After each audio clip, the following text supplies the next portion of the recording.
La boda de mi nieto parecía perfecta, hasta que mi hijo menor susurró: «Tenemos que irnos, ahora mismo». Cuando le pregunté por qué, solo respondió: «Te lo explicaré en el coche». Durante el silencio del camino de regreso a casa, finalmente dijo: «¿Notaste algo diferente en mi cuñada?». El verdadero propósito de esa boda era: pero antes de continuar, revisa si ya te suscribiste al canal y comparte en los comentarios desde dónde nos estás viendo. Nos encantaría saber hasta dónde llegan nuestras historias de venganza. Me senté bajo la bugambilia de tonos fucsia y violeta del rancho Los Álamos, con el corazón lleno de una felicidad completa. A esta edad, no hay nada más valioso que estar aquí, en la tierra de mis antepasados, viendo cómo las nuevas generaciones de la familia florecen. Los invitados bailaban animadamente. Las risas, los brindis y el tintinear de las copas creaban una sinfonía de alegría. Este viejo corazón mío también se sentía calentado por ese ambiente. Sonreí, con la mirada llena de ternura, siguiendo a mi nieto Diego. El muchacho, ya convertido en un hombre apuesto, se veía algo nervioso mientras acomodaba la flor blanca en la solapa de su chaqueta para su nueva esposa. Ella lo miraba con ojos brillantes, llenos de felicidad. Ese momento era hermoso, tan perfecto como una pintura. A mi lado estaba Rafael, mi hijo mayor. Aunque llevaba años confinado a una silla de ruedas, sus ojos brillaban con un orgullo infinito al ver a su hijo hecho y derecho. Y allí estaba Camila, la esposa de Rafael, mi nuera mayor. Caminaba entre las mesas, sosteniendo una copa de vino con elegancia, saludando a cada invitado con una sonrisa amable. Camila cruzó su mirada con la mía. Me sonrió y asintió con respeto. Me sentí afortunada de que Rafael tuviera una esposa tan dedicada y cuidadosa. En medio del calor de la tarde, un joven camarero me trajo un vaso de limonada con menta, fría y refrescante, con rodajas verdes y hojas flotando sobre el hielo transparente. Estaba a punto de llevar el vaso a mis labios cuando Camila se acercó. Ella tomó suavemente el vaso de mis manos. «Mamá, déjeme cambiarle el vaso», dijo con una voz tan dulce como la miel. «Este ya no tiene casi hielo, ya no está tan rico. Espéreme un momento, por favor». Hizo una seña al camarero para que se llevara el vaso, y poco después otro idéntico, lleno de hielo y menta fresca, fue colocado frente a mí. Sonreí, pensando que mi nuera era realmente atenta y detallista, que no dejaba pasar ni lo más mínimo. No sospeché nada. La fiesta estaba en su punto más alto. El maestro de ceremonias anunció con entusiasmo que los fuegos artificiales para celebrar a los recién casados estaban a punto de comenzar. Todos exclamaron con emoción mirando hacia el prado donde ya estaba lista la pirotecnia. En ese instante vi a mi hijo menor, Tomás, caminando rápidamente hacia nuestra mesa. Algo no estaba bien. Su rostro no encajaba con la alegría que reinaba en el lugar. No sonreía, el ceño fruncido, los ojos fijos hacia adelante, tensos. No saludó a nadie, ni siquiera a los familiares cercanos. Se dirigió directamente detrás de mí, donde estaba Rafael. Tomás se inclinó, puso una mano sobre mi hombro. Sentí que su mano temblaba y estaba helada, a pesar del calor. Se acercó a mi oído y susurró con una voz apresurada, contenida al extremo: «Mamá, no pregunte nada. Escúcheme. Tenemos que irnos de aquí, ahora mismo». Me quedé paralizada. Mi corazón dio un vuelco. Todo el ruido, la música, las risas, se desvanecieron de golpe. Me giré para mirarlo, queriendo preguntar, pero la expresión aterrada en los ojos de Tomás me detuvo. Movió la cabeza lentamente, suplicándome que no dijera nada. Rafael, notando algo extraño, preguntó: «¿Qué pasa, Tomás?». Pero Tomás lo ignoró por completo. Su mirada estaba clavada en mí, como si su vida dependiera de lo que yo decidiera hacer en ese instante. El instinto de madre me gritó que algo muy grave estaba ocurriendo. No sabía qué era, pero el miedo en los ojos de mi hijo menor era real. Respiré hondo, tratando de mantener la calma. Me volví hacia Rafael y le acaricié la mano. «Estoy un poco mareada. Creo que fue por el vino». «Mamá, entra a la casa a descansar un rato y sale enseguida». A lo lejos, entre los huecos de los invitados, Vi a Camila entrecerrar los ojos mirando hacia nosotros. Su sonrisa perfecta se tensó un poco cuando nos vio a Tomás y a mí levantarnos al mismo tiempo. Tomás y yo nos abrimos paso rápidamente entre la multitud que esperaba con emoción el inicio de los fuegos artificiales. La música y las risas seguían resonando a nuestras espaldas, creando un contraste extraño con el silencio y la tensión que nos envolvían. Al llegar al estacionamiento, más vacío y oscuro, vi que el coche de Tomás ya estaba encendido. Lucía, su esposa, estaba sentada en el asiento del copiloto, con el rostro tan pálido como una hoja de papel. En el asiento trasero, mi nieto Mateo dormía profundamente, su cabecita apoyada en la ventana, completamente ajeno al caos que comenzaba a desatarse. Tomás abrió la puerta trasera para mí. Su gesto ya no fue una invitación, sino casi un empujón suave para que entrara rápido al coche. La puerta se cerró de golpe con un sonido seco. Él se sentó al volante apresuradamente y pisó el acelerador. El auto salió disparado del portón de la hacienda, las llantas chirriando sobre el camino de grava, dejando atrás todas las luces, la música y el esplendor de la fiesta. El coche avanzó bastante por el sendero oscuro, iluminado solo por los faros que cortaban la noche. Miré por el retrovisor. La hacienda Los Álamos, mi hogar, ya no era más que un punto luminoso perdido en la distancia. El silencio dentro del auto era tan denso que podía oír los latidos de mi propio corazón golpeando en el pecho. No pude soportarlo más. Tomás, ¿qué está pasando? ¿Por qué tenemos que...? Tomás me interrumpió con la vista fija en el camino, aunque lo vi mirar fugazmente por el espejo, como si temiera que alguien nos siguiera. Inspiró hondo para calmarse y me respondió con una pregunta. Su voz se volvió grave, con un tono inquietante que jamás le había escuchado. Mamá, ¿no notó nada raro en Camila hoy? La pregunta de Tomás fue como una llave entrando en una cerradura vieja, girando con un chirrido y abriendo de golpe una puerta que yo había intentado sellar por mucho tiempo. En el interior del coche, estrecho y sofocante, que avanzaba entre la oscuridad, mi mente comenzó a divagar hacia unos meses atrás, hacia una mañana de domingo tan tranquila que dolía recordarla. Una mañana que ahora comprendo que solo era una fina capa que ocultaba las grietas que ya se extendían silenciosamente. Aquel día, yo estaba sentada en el porche, donde los rayos del sol de la mañana, dorados como miel, danzaban sobre el suelo de ladrillo cocido. El sonido rítmico de las agujas de tejer acompañaba el aroma a tierra húmeda tras una noche de rocío y el perfume suave de las rosas del jardín. Estaba tejiendo un suéter azul cielo para Mateo, mi pequeño nieto. Rafael leía el periódico en su silla de ruedas de siempre. De vez en cuando levantaba la vista y sonreía al ver a Mateo corriendo y gritando de alegría mientras jugaba a atrapar a Lucho, nuestro fiel perro pastor, en el césped. Esa escena, en ese momento, era la definición de la felicidad para mí. Entonces, Camila salió de la cocina con una bandeja de madera en las manos, té de manzanilla y unas galletas recién horneadas aún humeantes. Ella siempre era así, atenta y dulce.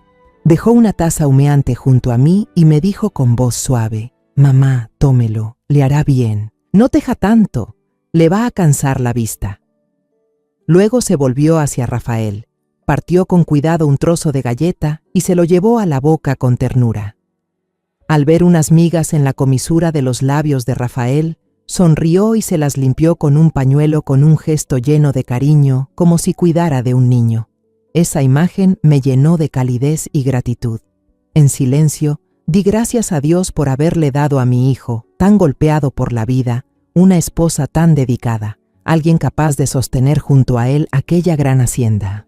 Justo en ese momento, uno de los trabajadores vino corriendo desde los campos, agitado, y le avisó a Camila que la cerca del potrero oeste había sido derribada por un grupo de vacas. Rafael, con la experiencia de alguien que nació y creció en esta tierra, comentó: «Deberías mandar a reforzar con postes de roble, será más firme, resistirá la lluvia y el sol».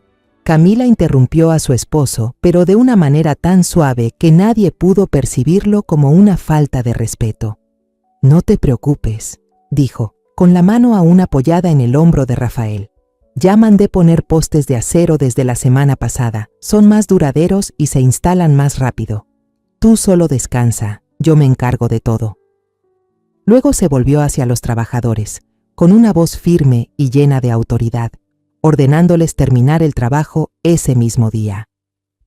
Rafael no dijo nada más, solo bajó la cabeza en silencio, mirando el periódico abierto sobre sus piernas. En ese momento, yo solo vi en ella a una mujer hábil y rápida, una mujer moderna capaz de manejarlo todo. No me di cuenta de que, en la inclinación silenciosa de Rafael, había también una impotencia profunda. Esa misma tarde, Tomás y Lucía regresaron de la ciudad para visitarnos. Hacía mucho que la familia no compartía una cena tan completa. En medio del ambiente alegre, empecé a hablar de mis planes para el futuro. «Hijos míos», dije, sirviéndoles un pedazo de carne guisada a cada uno. «Cuando mamá se vaya con el Señor, el rancho Los Álamos será administrado por Rafael y Tomás juntos. La tierra de los antepasados debe ser cuidada por los descendientes». Tomás asintió de inmediato. «Sí, mamá. Aunque viva en la ciudad, seguiré teniendo responsabilidad con la familia. Rafael se encargará del campo y yo de los libros y el negocio». Vi que Camila, que en ese momento servía comida a Diego, detuvo su mano por una fracción de segundo, casi imperceptible, pero yo lo noté. Luego sonrió, con esa sonrisa radiante de siempre. «Mamá siempre se preocupa demasiado», dijo con voz dulce. «Rafael y Diego nacieron aquí, crecieron aquí. Este rancho es su vida. En cambio, Tomás ya tiene su carrera en la ciudad, su propia vida. No sería justo hacerlo regresar para ser campesino. Lo haría sufrir». Lucía, mi nuera menor, una muchacha inteligente y directa, intervino. «No necesariamente tiene que ser campesino, hermana. Como dijo Tomás, él puede encargarse de la parte comercial, de los libros, de buscar mercados para los productos del rancho. ¿No sería mejor así?». El ambiente en la mesa se volvió un poco tenso. Camila no respondió. Solo sirvió un gran trozo de carne en el plato de Diego, con una mirada difícil de leer. La cena terminó con cierta incomodidad. Unas semanas después de aquella comida, don Miguel, un trabajador de muchos años, muy leal a mi difunto esposo, vino a verme en secreto. Se veía preocupado. Me contó que Camila había vendido por su cuenta el caballo percherón más valioso del rancho, Lucero, un tesoro que mi esposo había traído con mucho esfuerzo. La muchacha lo hizo sin consultar a nadie, ni siquiera a Rafael. Sentí que la sangre me hervía. Llamé a Camila para pedirle explicaciones. No lo negó. Al contrario, parecía emocionada. Explicó que Lucero ya estaba viejo y enfermo, y que había usado el dinero de la venta para instalar un sistema de riego automático en todo el campo de maíz. Con entusiasmo me llevó de la mano para mostrarme los nuevos tubos brillando bajo el sol. «Quería sorprenderla, mamá», dijo con los ojos brillantes. «Con este sistema, el rancho va a producir mucho más y los trabajadores tendrán menos esfuerzo. ¿Ve que hice bien?». La manera en que convirtió una decisión equivocada en un supuesto regalo, en una muestra de entrega hacia la familia, hizo que todas mis palabras de reproche se quedaran atascadas en la garganta. Solo pude asentir, pero en mi corazón empezó a crecer una inquietud que no supe explicar. Sentada en el coche que temblaba con fuerza, los recuerdos del caballo de cría y del sistema de riego aparecieron en mi mente como un relámpago. Una verdad helada recorrió mi espalda. Me di cuenta de que eso no había sido un regalo. Era una afirmación de poder, un mensaje de que todo el legado del pasado podía ser vendido para alimentar su ambición. Estaba borrando poco a poco todas las huellas de mi familia y reemplazándolas con su propio dominio. Sentí un escalofrío y miré a Tomás. Ahora lo entendía. La pregunta de mi hijo no había sido una simple sospecha. Era una advertencia que debía haber reconocido hace mucho tiempo. Mis pensamientos regresaron al momento en que vendieron el caballo de cría, llevándome a una tarde de lluvia torrencial, unos 2 meses antes de la boda. La lluvia golpeaba con fuerza los cristales del ventanal del despacho, volviendo el paisaje exterior gris y sombrío, igual que mi ánimo en ese momento. El señor Ricardo, el viejo contador que había trabajado para mi familia durante más de 40 años, desde que mi suegro era joven, vino a verme. Su rostro, surcado por las arrugas del tiempo y la dedicación, ahora reflejaba una tristeza imposible de ocultar. Con manos temblorosas colocó sobre mi escritorio de roble una carta de renuncia escrita a mano con esmero. «Señora», dijo con voz entrecortada, «yo quisiera pedir mi retiro». Sentí un nudo en el pecho. «¿Por qué, don Ricardo? Usted ha estado con los Álamos toda la vida. ¿Ha pasado algo malo?». Él bajó la mirada, evitando mis ojos. «La señorita Camila me pidió que entregara todos los libros contables y documentos a un primo suyo que ha venido de la ciudad. Dice que la hacienda necesita modernizar su sistema financiero, que se necesitan personas jóvenes más ágiles». Intenté convencerlo de que se quedara. Le prometí hablar con Camila. Pero él solo negó con la cabeza, una negación llena de resignación. «No, señora, la nueva dueña ahora es ella. El poder está en sus manos. Yo solo soy un viejo anticuado, ya no tengo lugar aquí». El día que don Ricardo se fue, la lluvia seguía cayendo a cántaros. Al ver su figura encorvada desaparecer entre la cortina blanca del aguacero, sentí que una parte del alma de la hacienda se iba con él. Camila había reemplazado a mi gente por la suya, de una forma suave pero implacable. No mucho después, durante una visita de fin de semana de la familia de Tomás, las grietas invisibles empezaron a mostrarse con más claridad. Estábamos sentados en el porche, disfrutando del aire fresco después de la lluvia. Mateo corrió hacia su padre, tirándole de la manga, emocionado por contarle sobre el potrillo recién nacido en el establo. «Papá, es precioso. Cuando crezca quiero aprender a montar y cuidar la hacienda como el tío Rafael lo hacía antes». Camila, que estaba sentada cerca, sonrió al escucharlo, una sonrisa que ahora, al recordarla, me parece distante. Le acarició la cabeza a Mateo. «Qué niño tan bueno. Pero trabajar en la hacienda es muy duro. No es para gente de ciudad como tú. Tú estudia mucho para que algún día seas doctor o ingeniero, como tus padres. El futuro será mucho mejor para ti». Y luego, como para remarcar aún más sus palabras, se volvió hacia Diego, que en ese momento limpiaba la silla de montar en un rincón del patio, y dijo en voz alta, lo suficiente para que todos la oyéramos: «Y lo de aquí, que lo maneje Diego. Él lleva la sangre de esta tierra, no puede separarse de ella». Una frase que parecía inofensiva, pero que fue como una cuchillada invisible, trazando una frontera cruel y clara entre mis dos nietos. Uno pertenecía a la ciudad, al futuro. El otro quedaba atado a esta tierra.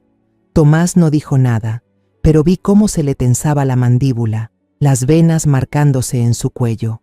Lucía jaló a Mateo hacia su pecho con apuro, cambiando rápidamente de tema para disipar la tensión. Pero la semilla de la división ya había sido plantada, justo frente a mis ojos.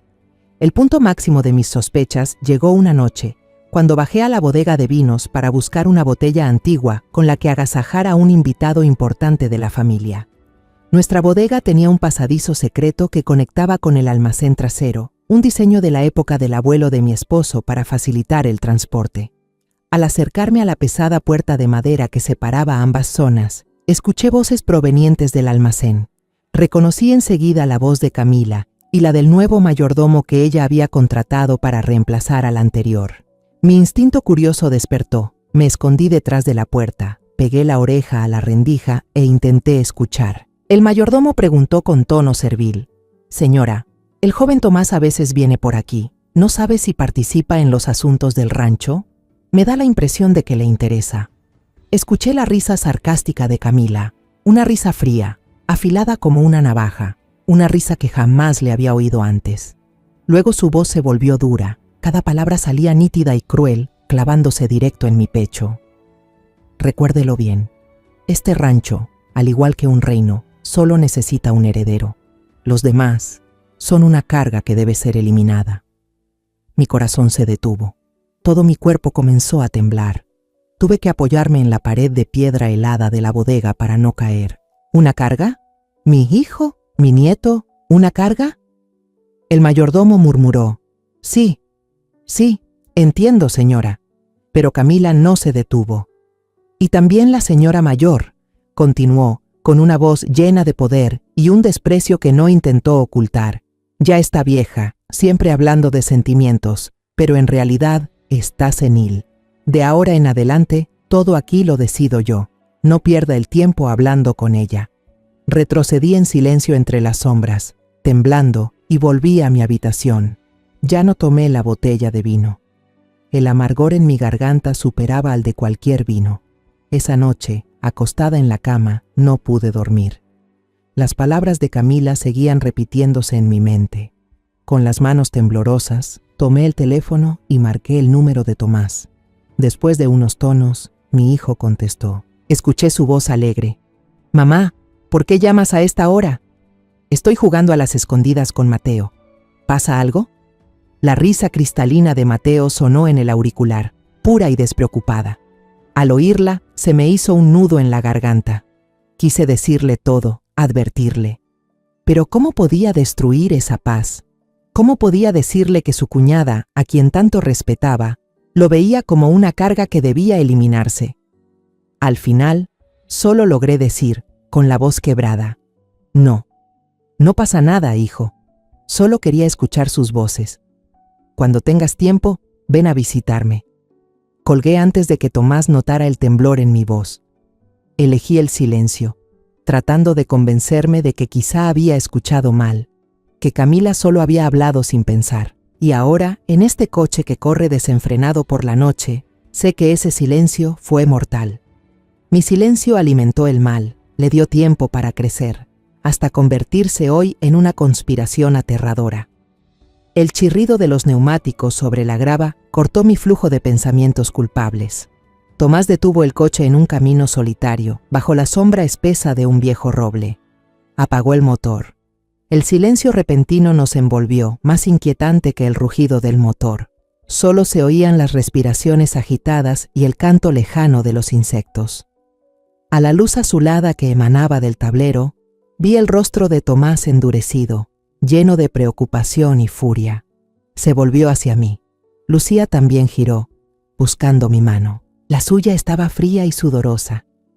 «Mamá», empezó Tomás, con voz temblorosa pero contenida para no despertar a Mateo. «Hace un rato, justo antes de que el maestro de ceremonias anunciara los fuegos artificiales, quise darle una sorpresa a Diego. Fui detrás del escenario a buscar al líder del grupo mariachi para pedirle que tocara una vieja canción romántica que a Diego le encanta». Tragó saliva, la garganta reseca. El atajo hacia allí pasa por el área del césped, donde colocaron las bases de los fuegos artificiales. Estaba bastante oscuro, no había muchas luces. Me encontré por casualidad con Camila allí, hablando con un hombre vestido con el uniforme del equipo técnico de fuegos artificiales. Mi instinto me dijo que algo no andaba bien, así que me escondí detrás de un gran arbusto de rododendro. La distancia era bastante grande, así que no pude oír claramente lo que decían, pero pude ver muy bien sus acciones. Tomás hizo una pausa un segundo, como para reunir valor y seguir contando. Camila levantó la mano y hizo un gesto seco, una línea diagonal desde el cielo hacia abajo, la mano señalando directamente hacia la carpa blanca, donde estaba sentada la mesa de honor de nuestra familia. No fue un gesto normal, estaba lleno de intención, mamá. El técnico asintió varias veces, con una expresión a la vez asustada y codiciosa. Acto seguido, Camila metió en la mano de él un sobre muy grueso y se dio vuelta apresuradamente, como si tuviera miedo de que alguien la viera. Vi al tipo entreabrir el sobre, sus ojos se iluminaron y rápidamente lo metió en el bolsillo. Sentí el pecho como si alguien lo apretara. Intenté respirar, pero el aire parecía espesarse. Lucía continuó las palabras de mi hijo, su voz tan tensa que casi se quebraba en sollozos. Y sobre la mesa del banquete, mamá. Por la tarde, cuando llegué temprano a ayudar, vi que estaban colocando la mesa de honor justo en el pórtico de la casa principal, bajo la cubierta, muy segura y elegante. Incluso comenté que la decoración estaba muy bonita.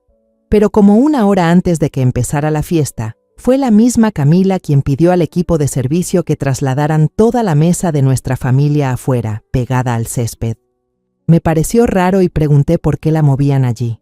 El suelo todavía estaba algo húmedo por la lluvia de anoche y sería incómodo para los invitados moverse. ¿Sabes cómo me respondió? Lucía me miró, los ojos abiertos de terror. Ella sonrió y dijo: «Sentarse ahí tendrá la mejor vista para ver los fuegos artificiales, Lucía. Las fotos no se verán afectadas por el pórtico. Las fotos saldrán perfectas». Perfectas. En ese momento me pareció extraño, pero no pensé más allá. Pensé que solo era que ella era muy perfeccionista con el gran día de su hijo. Un escalofrío comenzó a recorrer cada célula de mi cuerpo. Las piezas sueltas empezaron a encajar. Toda la minuciosidad, toda la obsesión por la perfección de Camila apareció bajo otra luz, una luz demoníaca. En ese instante se oyó un crujido desde el asiento trasero. Mateo se había despertado sin que nos diéramos cuenta. El niño frotó los ojos y asomó la cabecita entre los dos asientos delanteros, con voz somnolienta pero clara. «Abuela». Nos sobresaltamos y miramos hacia atrás. «Hace un rato jugaba a las escondidas con los demás», susurró el niño. Me escondí debajo de la mesa larga donde pusieron las bebidas. Me escondí muy bien, nadie me vio. Bostezó y siguió contando. «Escuché a la señora Camila hablar con el mesero que traía la limonada para usted. Lo oí muy claro. Ella dijo: recuerda, el vaso de la señora Inés tiene que ser el que tenga una pequeña marca verde en el fondo. No te confundas con ningún otro vaso». El mesero preguntó: «Señora, ¿por qué tiene que ser ese vaso?». Camila no dijo nada, solo lo fulminó con la mirada. Su mirada era tan aterradora que lo dejó con tanto miedo que no se atrevió a preguntar más, solo dijo que sí y se fue. El vaso de limonada. El vaso que Camila me cambió a mí. Los tres guardamos un silencio absoluto. El silencio esta vez fue 1000 veces peor.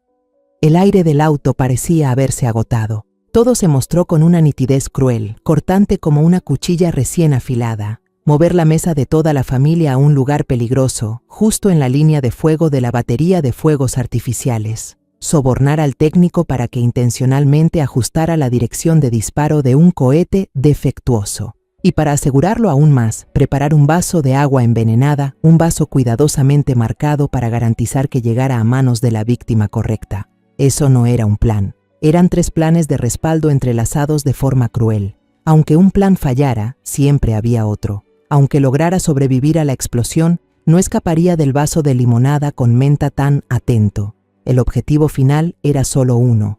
Yo tenía que morir. Morir en el día más feliz de mi nieto, frente a cientos de personas, y que mi muerte quedara perfectamente disfrazada como un trágico accidente. Sentí un escalofrío recorrerme la espalda, un frío que me calaba hasta los huesos, imposible de aliviar con ningún abrigo. Me abracé el pecho, que dolía con fuerza. Camila, la nuera a la que alguna vez amé, quería matarme. Justo en ese momento, desde el rancho a lo lejos, se oyó un thump sordo y pesado. Aquel sonido atravesó la noche, golpeando directo en nuestros oídos. Tomás gritó, con la voz rota por el terror: «¡Ya empezaron a disparar!». Todos volteamos al unísono hacia el horizonte, donde una chispa de luz en los álamos titilaba débilmente. Una estela de fuego se elevó, desgarrando la oscuridad.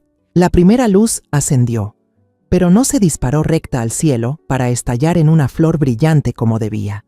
No, voló rasante, siguiendo una curva baja y aterradora, como una flecha de fuego lanzada desde una máquina de guerra antigua, apuntando directo a un blanco predeterminado.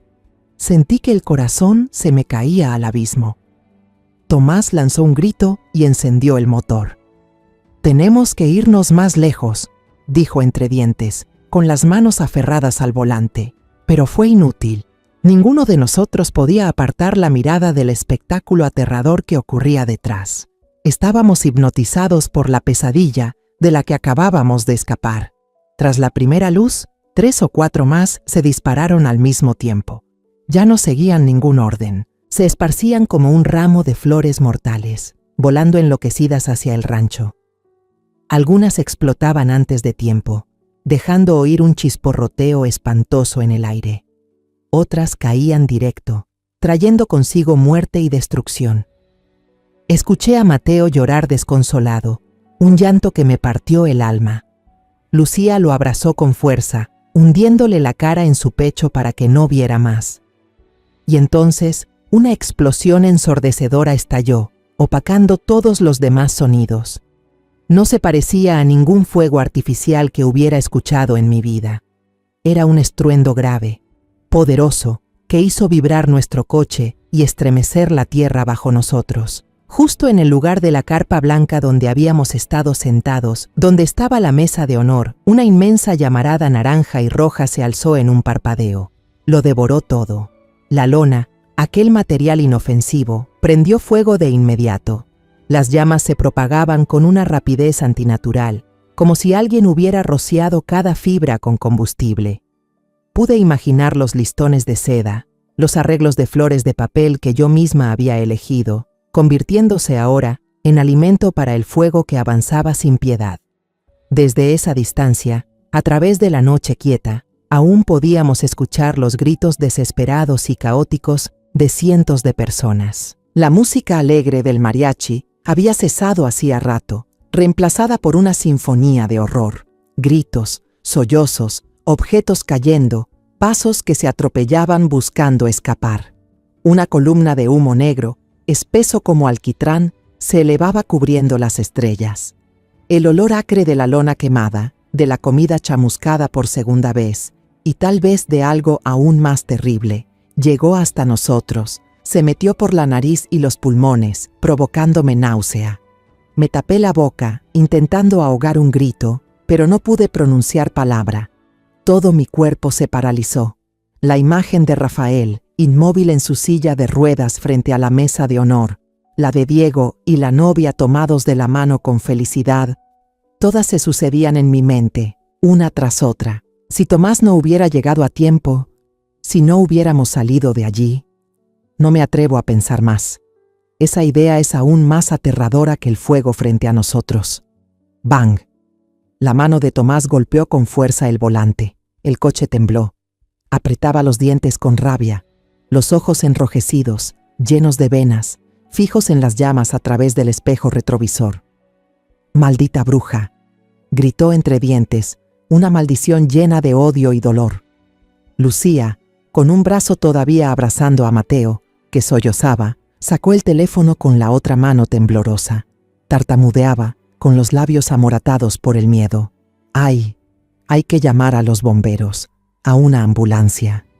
Le temblaba tanto la mano que marcó mal varias veces antes de lograr llamar al número de emergencia. Cuando la llamada se conectó, solo pudo gritar al teléfono: «¡Fuego! Un gran incendio en el rancho Los Álamos. ¡Rápido! Hay mucha gente».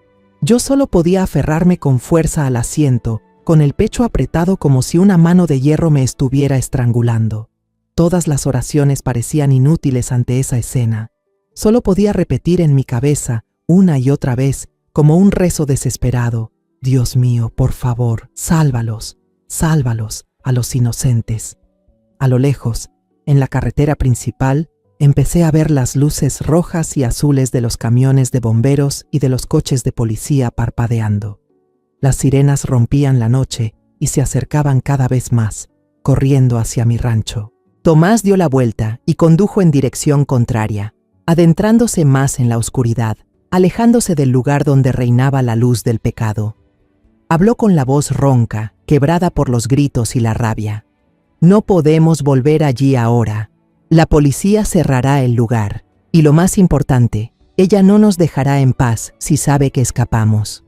Volví la vista atrás por última vez hacia Los Álamos, el rancho de mis antepasados, el lugar que había visto nacer, crecer, amar y morir a tantas generaciones. El que guardaba tantas alegrías y tristezas, ahora estaba sumido en un mar de fuego.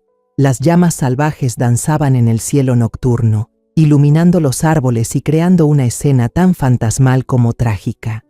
No era la luz de una celebración, era la luz del pecado, de la codicia infinita y de la maldad sin límites. Y sabía con certeza una cosa: esa luz demoníaca nunca se apagaría, ardería para siempre en mi mente, persiguiéndome por el resto de mis días. Esa noche nos quedamos en un pequeño motel al borde de la carretera, en el pueblo vecino, un lugar sin nombre y polvoriento, pero lo bastante seguro para ocultarnos del mundo. Ninguno de nosotros logró dormir ni un minuto. La imagen de las llamas infernales de los álamos aparecía cada vez que cerraba los ojos.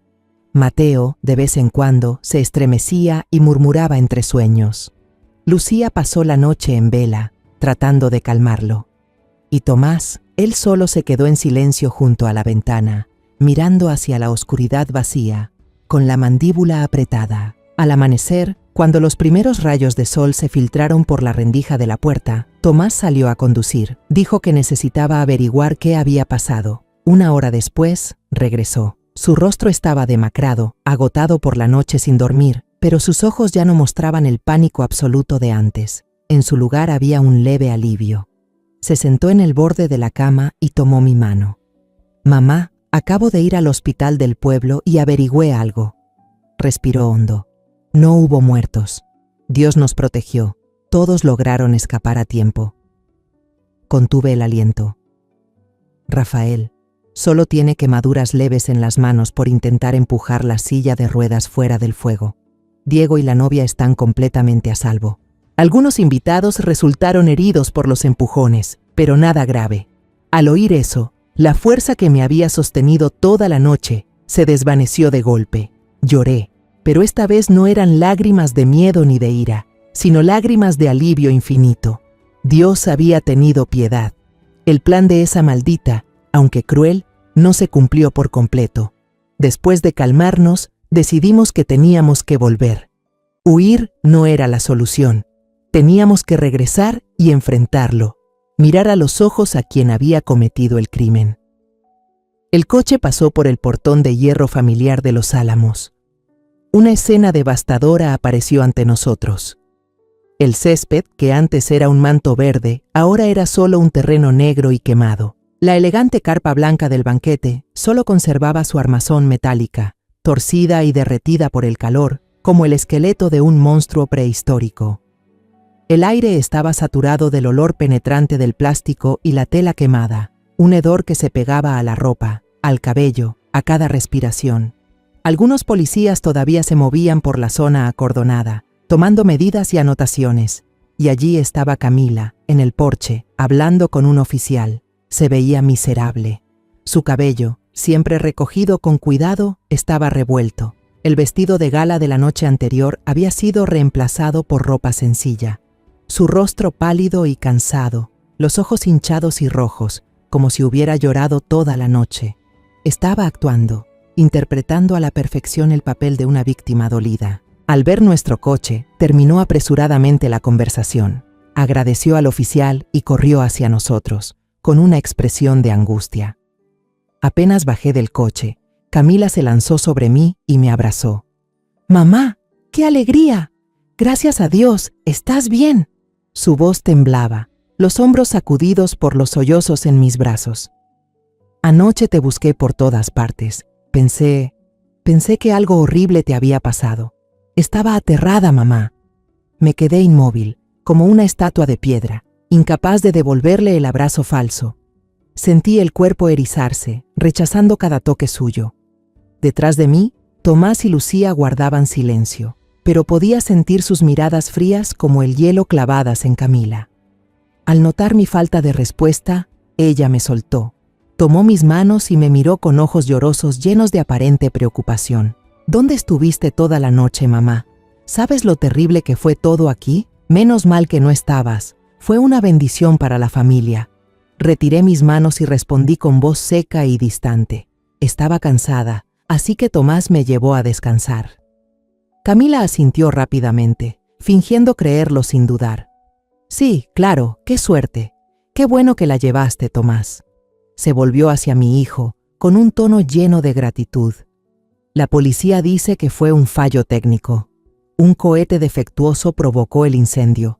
La empresa de fuegos artificiales ya asumió toda la responsabilidad. Increíble, ¿no? Estuvieron a punto de arruinar el día más feliz de la familia, casi causan una tragedia». Hablaba sin parar, sin dejar espacio a nadie, tejiendo un relato perfecto sobre un trágico accidente, donde ella era la esposa y no era valiente, que se quedó para encargarse de todo. En ese momento, Rafael apareció empujado en una silla de ruedas por uno de los empleados. Su brazo derecho estaba vendado. Me miró con una expresión compleja, alivio al verme a salvo, pero también cierta culpa y evasión. No dijo nada, solo asintió levemente y apartó la mirada. Mientras los adultos quedaban atrapados en aquel teatro tenso, Mateo se metió en la casa. El niño debía tener sed. Un rato después, regresó y tiró suavemente de mi manga. Susurró, lo justo para que solo yo lo escuchara. Abuela, cuando fui a la cocina por agua, escuché a Rosa, la sirvienta, hablando con el cocinero. Me incliné para oír mejor. Ella le dijo, menos mal que la señora Grande no estaba ahí. La señora Camila nos advirtió que, si la policía o alguien preguntaba, teníamos que decir que no sabíamos nada sobre el cambio de asiento de la señora Grande al jardín. Si alguien lo cuenta, lo despiden de inmediato. Sentí el corazón apretarse. Un niño no inventaría algo así. Camila no solo había planeado un accidente, también estaba usando el miedo y su poder para silenciar a todos los testigos que podían delatarla. Levanté la vista y la miré directo a los ojos. Ella lo limpiaba con delicadeza con un pañuelo, secando las gotas de sudor en la frente de Rafael. Seguía siendo la imagen de una esposa dócil, dedicada hasta el extremo. Pero ahora, en mis ojos, su sonrisa, su cuidado, sus lágrimas, todo no eran más que una máscara repugnante que ocultaba un alma diabólica. Sé que no puedo actuar impulsivamente. Mi enemiga no solo es cruel, sino también extremadamente astuta y está bien preparada. Enfrentarla de frente ahora solo nos haría perder. Me volví hacia Tomás. Nos miramos. Sin necesidad de palabras, los dos entendimos. La guerra recién comienza. Y para ganar, tenemos que encontrar pruebas materiales e irrefutables que desenmascaren su verdadero rostro. Esa cena fue la más asfixiante que he vivido. Camila intentaba aparentar normalidad. No paraba de servirle comida a Rafael, preguntarle a Diego por la luna de miel que se acercaba y contar cómo la empresa organizadora de eventos la había llamado para disculparse una y otra vez. Interpretaba el papel de la buena anfitriona que intenta levantar el ánimo de la familia tras un gran golpe. Pero el silencio cargado como plomo de Tomás, Lucía y mío convirtió sus esfuerzos en un ridículo monólogo. El ambiente en la mesa estaba tan frío y tenso que se podía cortar con un cuchillo. Puse como excusa el cansancio y el dolor de cabeza para retirarme temprano a mi cuarto, dejando a Camila con una sonrisa forzada en el rostro. Una hora después, cuando estuve segura de que todos se habían ido a sus habitaciones, oí un golpecito suave en la puerta, como las uñas de un gato. Eran Tomás y Lucía. Salí apresurada a abrir, los metí adentro y cerré la puerta con llave con cuidado. Bajo la luz tenue de la lámpara, los tres nos sentamos juntos en la cama, con el rostro marcado por la determinación. La verdadera batalla había comenzado. No podemos enfrentarnos de frente, dijo Tomás de inmediato, con voz firme. Ella ha sobornado y amenazado a todos los empleados. Nuestras palabras contra sus lágrimas, ¿quién creerá? Necesitamos pruebas materiales, algo que ella no pueda negar. Lucía, con la cabeza avispada y el pragmatismo de quien trabaja en la ciudad, propuso una idea al instante. Empresas grandes de eventos como esa suelen tener normativas de seguridad muy estrictas, sobre todo en apartados peligrosos como los fuegos artificiales. Es muy probable que hayan instalado cámaras de vigilancia en la zona técnica para prevenir incidentes y como prueba para el seguro. Tenemos que conseguir acceso a ellas. La idea de Lucía fue como un rayo de luz en la oscuridad. En ese momento, otro recuerdo vino a mi mente. «Y el dinero», dije, con la voz un poco temblorosa por la excitación. Seguramente ella sobornó a ese técnico con el dinero de la finca. La cuenta bancaria de Los Álamos está a nombre de mi madre, de Rafael y de ella. Todas las transferencias grandes requieren la firma electrónica de al menos 2 personas. El plan se trazó rápidamente. Nos dividiríamos en 2 equipos y actuaríamos al día siguiente. A la mañana siguiente, Lucía dijo que tenía que subir a la ciudad a resolver unos asuntos urgentes de la empresa y se fue muy temprano. Camila no sospechó nada. Incluso le dio indicaciones a su cuñada de que tuviera cuidado en el camino. En realidad, Lucía fue a ver a una vieja amiga que ahora es abogada. Afortunadamente, esa amiga conocía al director de la compañía de eventos responsable. Lucía fingió ser una clienta potencial, la directora de una empresa que quería buscar un socio para organizar un gran evento de agradecimiento a clientes. Con habilidad, llevó la conversación hacia el lamentable incidente en la finca Los Álamos, mostrando una profunda preocupación por las medidas de seguridad. El director, para no perder a un cliente importante, no dudó en vanagloriarse sobre su moderno sistema de seguridad y confirmó sin querer que tenían cámaras de vigilancia 24 horas en todas las áreas técnicas. Aprovechando la oportunidad, Lucía propuso permitir que su abogado, que era precisamente aquel amigo, trabajara con el departamento técnico para extraer el video relacionado, bajo el argumento de analizar el proceso de manejo de crisis, con fines legales para solicitar a la compañía de seguros una compensación por los daños al rancho. Su razonamiento era tan sólido y lógico que el director no tuvo motivo para negarse. Esa misma tarde, Lucía regresó. Se veía cansada, pero sus ojos brillaban de una manera extraña. Sin decir una palabra, abrió su bolso y mostró una pequeña memoria USB negra que descansaba en la palma de su mano. Un objeto diminuto, pero que contenía toda una verdad aterradora. Mientras Lucía estaba ausente, Tomás actuó desde casa. Esperó hasta que Camila estuviera ocupada en la escena del incendio, dando órdenes al personal de limpieza, y se coló en la oficina del rancho, donde se encontraba la computadora principal que guardaba todos los datos. «Mamá», me dijo antes de irse. Recordé que la semana pasada Camila me dio unos documentos y me pidió que aprobara en línea una orden de transferencia. Dijo que era un pago por adelantado a un proveedor de flores de lujo de los Países Bajos para conseguir el mejor precio. En ese momento tenía prisa y no lo pensé mucho, solo firmé para terminar rápido. Tomás inició sesión en la cuenta bancaria del rancho. Después de revisar entre cientos de transacciones, finalmente encontró aquella orden. El monto era de 50,000 pesos, una cifra nada pequeña para un pedido de flores. Pero el destinatario no era ninguna empresa floral.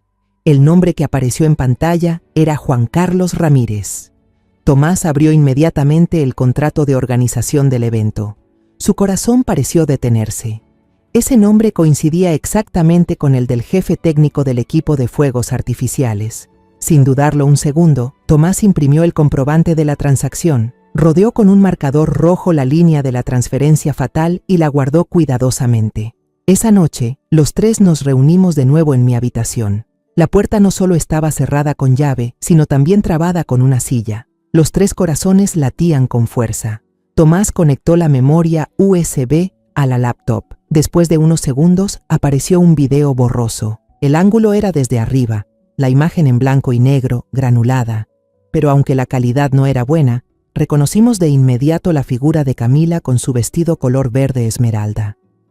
Vimos claramente el gesto decidido de su mano señalando hacia el área del banquete. Y luego, el momento crucial. El instante en que le entregó un sobre grueso al técnico Juan Carlos Ramírez quedó grabado por completo. Después, Tomás colocó el comprobante bancario sobre la cama, junto a la computadora. 2 pruebas, una imagen y un número. Silenciosas pero con un peso capaz de destruir a una persona. Miré ambas evidencias con las manos temblorosas. Todo estaba demasiado claro. Ya no se trataba de suposiciones, dudas o emociones. Era la verdad, fría y despiadada. Respiré hondo, miré a mis 2 hijos y con una voz más firme que nunca dije: «Es suficiente. Mañana iremos a la estación de policía». A la mañana siguiente, le dijimos a Camila que debíamos ir al municipio para rehacer algunos documentos de propiedad que tal vez se habían dañado en el incendio. No sospechó nada e incluso nos pidió que tuviéramos cuidado en el camino. En la estación de policía, nos llevaron al despacho del inspector jefe, un hombre de mediana edad con un rostro severo. Al principio, se mostró escéptico con nuestra historia. Probablemente pensó que era solo una disputa familiar por bienes. Pero cuando Tomás colocó la computadora sobre la mesa y reprodujo el video, y cuando el comprobante bancario fue puesto al lado, su expresión cambió por completo. Entrecerró los ojos mirando la pantalla y luego bajó la vista hacia los números en el papel.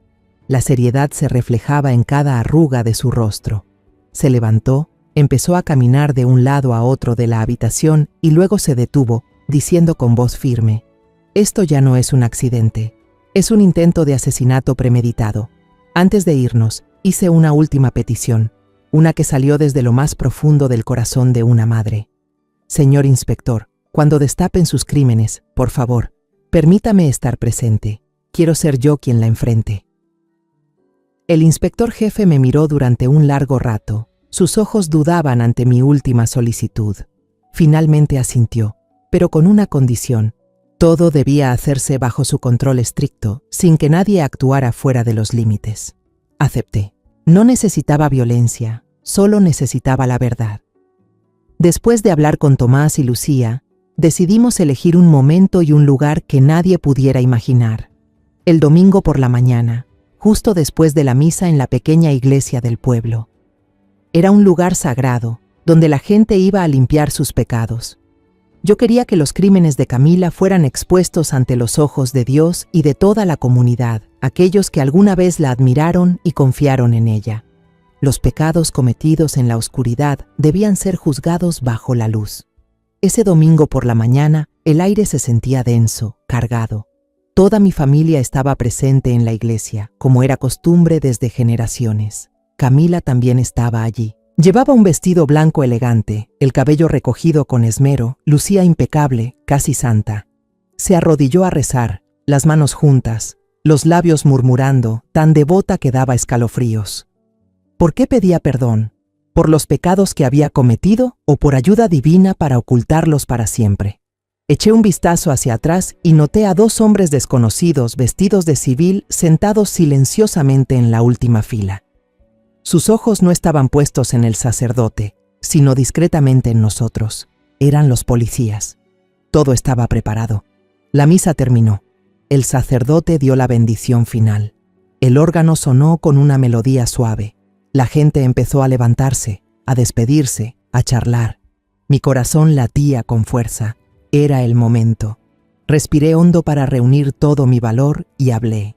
Mi voz no fue alta, pero sí lo suficientemente clara y firme como para silenciar todo ruido en la iglesia.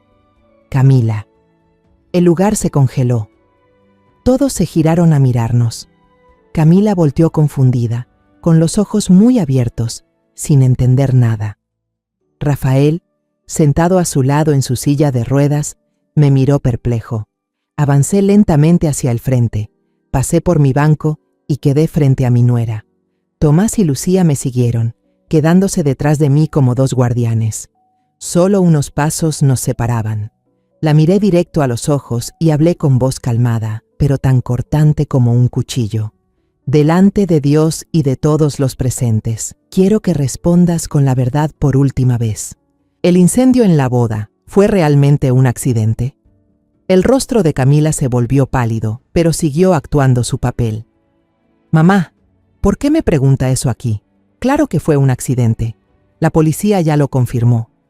¿Y cómo explicas esto? La interrumpí con frialdad. En ese momento, Tomás levantó su teléfono, cuya pantalla iluminada mostraba un video. Se oía el sonido distorsionado y la imagen borrosa de Camila entregando dinero a un técnico. Aunque la calidad no era buena, nadie podía confundir su figura ni el vestido verde esmeralda que llevaba. Algunos vecinos curiosos comenzaron a acercarse. Los murmullos estallaron como un enjambre de abejas. Dios mío, ¿esa es la señora Camila? ¿A quién le está dando dinero? Camila balbuceó, los labios temblorosos. No, no soy yo. Ese video es falso. Alguien me quiere perjudicar. ¿Y qué dices de esta transferencia de 50,000 pesos? Saqué de mi bolsillo un extracto bancario doblado en 4 y lo desplegué ante todos. ¿Le pagaste al técnico Juan Carlos Ramírez por flores finas, Camila? En ese momento, los 2 policías vestidos de civil avanzaron desde el fondo, cerrando el pasillo a ambos lados, bloqueando toda salida. Y entonces ocurrió lo que más temía. Diego, mi nieto, el niño que más amaba en el mundo, que había permanecido inmóvil todo el tiempo, de repente reaccionó. Su rostro se tornó blanco como la cera. Se lanzó hacia mí, me arrancó el estado de cuenta de las manos y luego le quitó el teléfono a su tío. Tropezó, casi cayendo. Sus ojos leían una y otra vez los números. Luego se quedaron fijos en la imagen de su madre en la pantalla. Se volvió hacia Camila, con la voz quebrada, llena de dolor e incredulidad. «Mamá, dime que no es cierto. Dime que todo es un malentendido. ¿Por qué hiciste eso el mismo día de mi boda?» Fue la gota que derramó el vaso. La máscara perfecta de Camila se derrumbó por completo. Ya no pudo fingir más. Cayó de rodillas sobre el frío suelo de la iglesia, se cubrió el rostro con las manos y rompió en un llanto desgarrador, un llanto lleno de vergüenza y desesperación. «Perdóname, Diego, hijo mío, perdóname. Todo lo hice por ti, por tu futuro». «¿Futuro?», gritó Diego entre lágrimas, con la voz rota. «El futuro no puede construirse sobre el crimen. Yo no quiero un futuro así». Retrocedió paso a paso, alejándose de su madre, que se arrastraba por el suelo como si huyera de un monstruo. Rafael, sentado en su silla de ruedas, apretaba los brazos del asiento con tanta fuerza que los nudillos se le pusieron blancos. Todo su cuerpo temblaba. Bajó la cabeza. Esos hombros anchos, que alguna vez fueron el sostén de toda la familia, ahora se sacudían. Por primera vez en muchos años, desde el día del accidente, vi llorar a mi hijo mayor. Lágrimas de impotencia, de vergüenza, de un corazón destrozado. Un policía se acercó y, con frialdad, le puso las esposas a Camila. El sonido metálico de las esposas resonó seco, cruel, en el silencio de la iglesia. «Señora Camila Fuentes», dijo el agente con voz firme, «queda arrestada bajo sospecha de intento de homicidio e incendio premeditado». Cuando la sacaban, Camila pasó junto a mí. Alzó los ojos hinchados, llenos de lágrimas, y susurró entre sollozos: «Me equivoqué, mamá. Perdóname». Aparté la mirada sin responder. El perdón no es un regalo que se pueda dar con facilidad, sobre todo cuando el precio del pecado es la destrucción de toda una familia. La silueta de Camila desapareció tras las pesadas puertas de madera de la iglesia. Dentro solo quedábamos nosotros, mi familia rota y deshecha, de pie entre los bancos vacíos y el silencio juzgador del templo. Esa noche, después de que la tormenta más violenta pasara, la hacienda Los Álamos quedó sumida en un silencio pesado y aterrador. Ya no había risas ni voces de celebración, tampoco la tensión sofocante de los días de enfrentamiento. Solo quedaba el vacío, solo el viento silbando entre las ventanas rotas, como un lamento triste, y los insectos cantando afuera en el campo, un sonido eterno, indiferente ante las tragedias humanas. La casa grande nunca había estado tan fría y solitaria. Diego y su recién esposa hicieron las maletas y se fueron esa misma tarde. No podían quedarse en un lugar que había sido testigo del derrumbe de la madre que él tanto veneraba. Antes de irse, mi nieto me abrazó con fuerza. Su espalda ancha temblaba en mis brazos delgados. Lloró y sus lágrimas calientes empaparon mi hombro. «Abuela, lo siento por mi madre». Solo pude acariciarle la espalda con el corazón hecho pedazos. Sabía que esa herida lo acompañaría toda su vida. En cuanto a Rafael, mi hijo mayor, se encerró en su habitación en cuanto regresamos de la iglesia. Llamé a la puerta varias veces, pero no respondió. Solo una vez escuché el sonido de un vaso estrellándose contra la pared y rompiéndose. Y luego el silencio absoluto, un silencio más aterrador que cualquier grito. No pude dormir. El sueño me había abandonado. Encendí una lámpara de aceite, de esas antiguas que a mi esposo le gustaba usar, y caminé sola por el pasillo oscuro. La luz temblorosa y débil iluminaba las fotos familiares colgadas en la pared, haciendo que las sonrisas en las imágenes parecieran máscaras distorsionadas. Me detuve frente a la foto de boda de Rafael y Camila. Se veían tan radiantes y felices en esa imagen. Camila tenía una sonrisa pura. Los ojos negros miraban a su esposo con amor y admiración. Yo solía pensar que eso era amor verdadero. Me pregunté en qué momento la codicia y los celos se infiltraron en el alma de esa muchacha. ¿Desde cuándo esa sonrisa pura se convirtió en un arma y esa mirada amorosa se tiñó de cálculos mortales? Salí al porche, donde solo quedaban sillas vacías y los restos de una fiesta que nunca terminaría. El viento nocturno era helado, se colaba por mi abrigo y me hizo estremecer. Mamá, debería entrar. La neblina de la noche es fría. Tomás había salido detrás de mí sin que me diera cuenta. Puso sobre mis hombros una bufanda de lana gruesa. No dijo nada más, solo se quedó a mi lado, mirando conmigo hacia la oscuridad que cubría los campos. Después de un rato, Tomás rompió el silencio. Mamá, hablé con el abogado. El asunto de Camila será muy complicado, pero las pruebas son demasiado claras. Le será difícil librarse de la culpa. Dudó un momento, como si eligiera cuidadosamente las palabras, y luego continuó con voz preocupada. Mamá, este lugar ahora está lleno de recuerdos dolorosos. Cada rincón trae cosas tristes.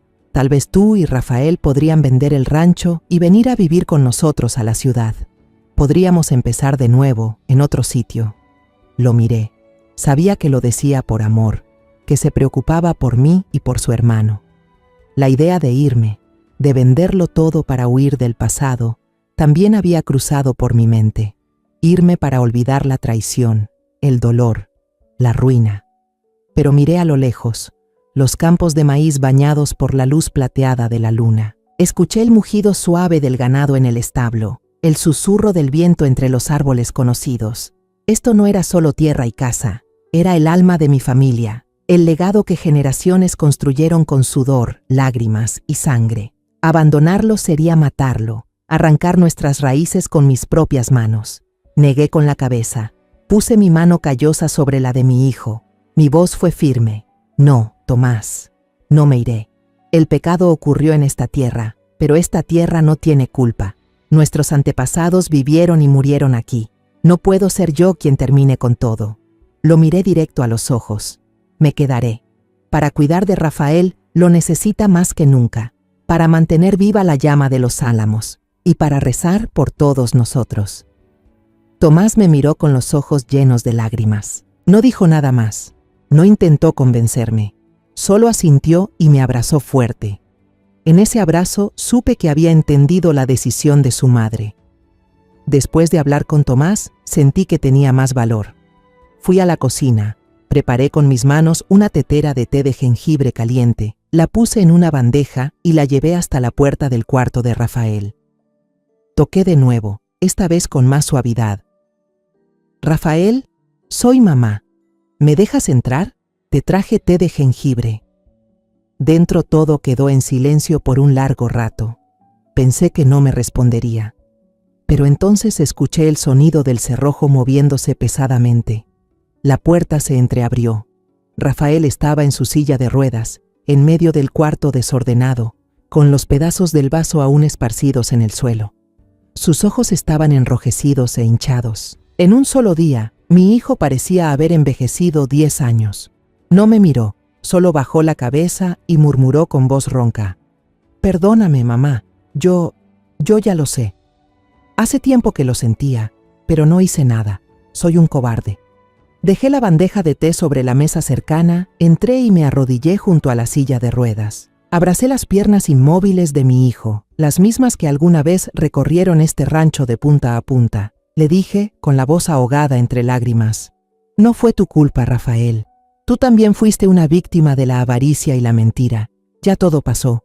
Vamos a salir adelante juntos. ¿Sí, hijo?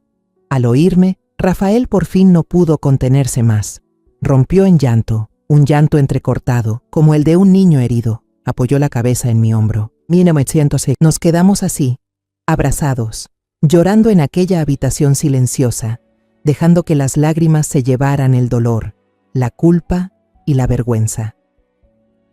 Fue la noche más larga en Los Álamos, pero entre esas lágrimas y ese silencio, sentí que algo nuevo, frágil pero sincero, comenzaba a surgir entre los que quedábamos de la familia.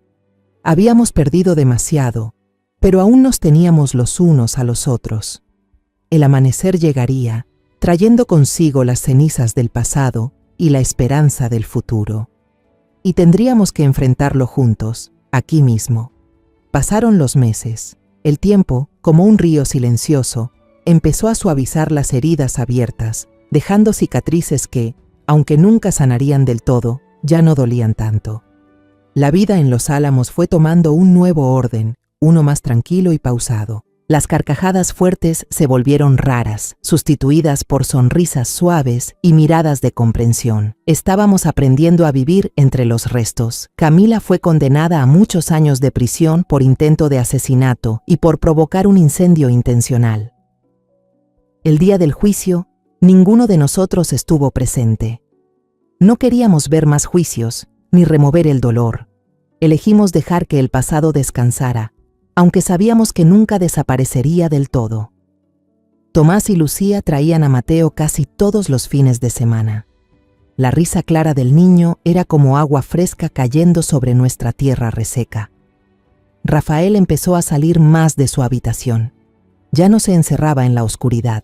Ahora pasaba la mayor parte del tiempo en el despacho, concentrado en revisar los libros de cuentas, inventarios y propiedades, trabajos que había descuidado por años, confiándoselos por completo a su exesposa. Parecía que retomar el control de los números lo ayudaba a recuperar parte de su propio valor.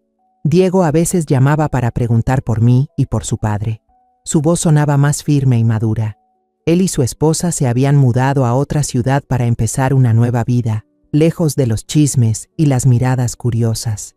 Sé que la herida en su corazón sigue ahí, profunda, pero está intentando seguir adelante, como todos nosotros. Una tarde de fin de semana, mientras el atardecer derramaba los últimos rayos dorados sobre el rancho, Mateo y yo estábamos sentados en el umbral, quitando las hojas de las mazorcas recién cosechadas.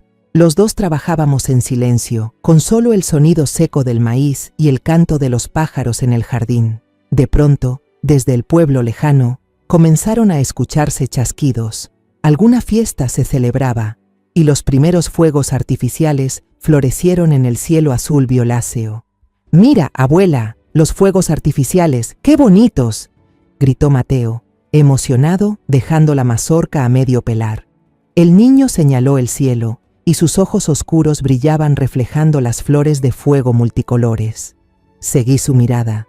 Sentí un leve pinchazo en el pecho, un reflejo involuntario imposible de controlar. La garganta se me secó, y la imagen de aquel fuego infernal amenazó con regresar. Pero entonces vi el rostro entusiasmado e inocente de Mateo. No podía permitir que mi miedo manchara su pureza. Intenté sonreír, una sonrisa que quizás salió un poco torcida, y le pasé la mano por el cabello. «Sí, muy bonito, cariño».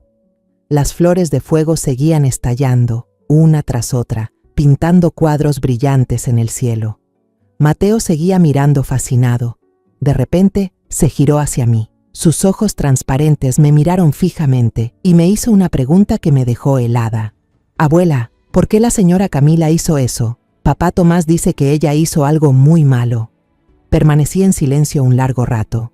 El aire a nuestro alrededor parecía detenido. Solo se oían los chasquidos lejanos de los fuegos artificiales. ¿Cómo podía explicarle a un niño la avaricia, la envidia y las sombras complicadas del alma humana? No quería sembrar odio en su corazón, pero tampoco podía mentir. Finalmente, miré las flores de fuego que se apagaban lentamente en el cielo y hablé despacio, eligiendo cada palabra con cuidado. Porque, mi amor, en este mundo hay personas que creen que, para tener su propia luz brillante, deben apagar la vela de los demás. Hice una pausa, mirando sus ojitos atentos. No entienden algo muy simple. Cuando todos encendemos nuestras velas, la habitación se vuelve mucho más luminosa. Mateo inclinó su cabecita, reflexionando un momento sobre mis palabras.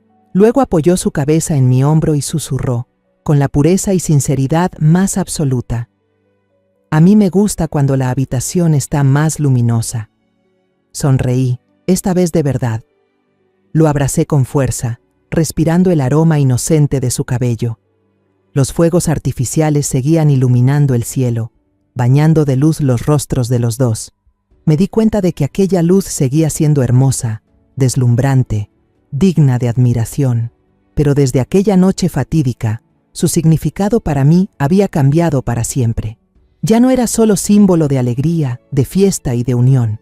Ahora era un recordatorio eterno de la oscuridad que puede esconderse incluso en los lugares más brillantes.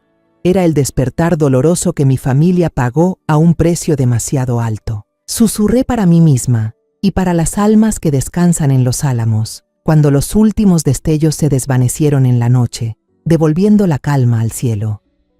La luz sigue siendo hermosa, pero nunca volveré a verla igual.